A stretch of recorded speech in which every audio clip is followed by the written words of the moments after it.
గీతతో కోట్ల మందికి దారి చూపించిన అతనికన్నా గురువెవరు?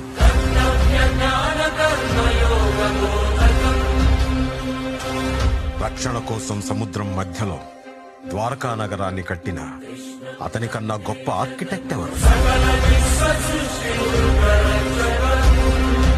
వేణుగానంతోనే గోవుల్ని గోపికల్ని కట్టిపడేసే అతన్ని మించిన మ్యూజిషియన్ ఎవరు?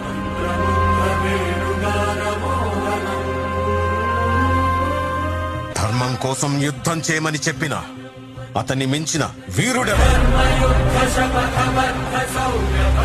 హోమయాగాలతో వర్షం తెప్పించిన అతనికన్నా ప్రకృతిని అర్థం చేసుకున్న క్లైమటాలజిస్ట్ ఎవరు?